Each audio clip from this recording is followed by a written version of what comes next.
কিশোরগঞ্জের ঐতিহাসিক পাগলা মসজিদে এবার মিলেছে ২৮ বস্তা টাকা। কঠোর নিরাপত্তায় খোলা হয়েছে ঐতিহাসিক পাগলা মসজিদের দান বাক্সগুলো। এবার পাওয়া গেছে ২৮ বস্তা টাকা। শনিবার সকাল 8:30টায় ৩ মাস ২৬ দিন পর মসজিদের ৯টি লোহার দান বাক্স খোলা হয়। পরে ৯টার দিকে টাকাগুলো বস্তায় ভরে মসজিদের দ্বিতীয় তলার মেঝেতে ঢেলে শুরু হয় গণনার কার্যক্রম। এ সময় জেলা প্রশাসকের পরিচালনায় ১২ জন ম্যাজিস্ট্রেট, ১৫ জন পুলিশ সদস্য, ৯ জন আনসার সদস্য, ৭০ জন ব্যাংক কর্মকর্তা ও ৩০ জন সেনা সদস্য উপস্থিত ছিলেন। পাগলা মসজিদ কিশোরগঞ্জ জেলার একটা ঐতিহ্যবাহী মসজিদ।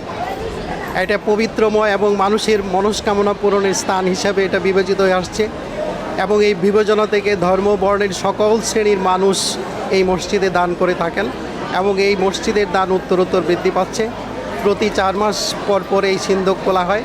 তার ধারাবাহিকতায় আজকে পাগলা মসজিদের ৯টি সিন্দুক খোলা হয়েছে, সেখান থেকে ২৮ বস্তা টাকা পাওয়া গিয়েছে এবং সিন্দুক ওপেনিংয়ের কাজ শুরু হয় সকাল ৮টায় এবং এখানে লেফটেন্যান্ট কর্নেল রিয়াজ আহমেদের নেতৃত্বে জেলা প্রশাসক মহোদয় এবং মসজিদ কমিটির সদস্যবৃন্দ এবং ছাত্র নেতৃবৃন্দ এবং অন্যান্য সদস্যবর্গের উপস্থিতিতে সিন্দুক খোলার কাজ শুরু হয়েছে সকাল ৮টায়।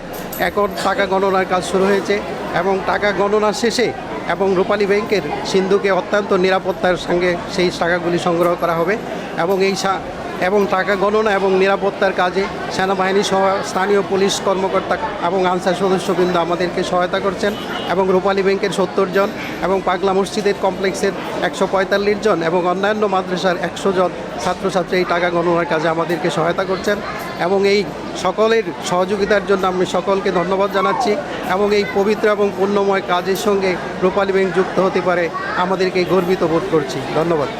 এই টাকা গণনায় ২৪৫ জন মাদ্রাসা শিক্ষার্থী অংশগ্রহণ করেছে। দিনভর গণনা শেষে রাতে মোট টাকার পরিমাণ জানা যাবে। এর আগে সর্বশেষ ২০ এপ্রিল পাগলা মসজিদের ৯টি দান বাক্স খোলা হয়েছিল।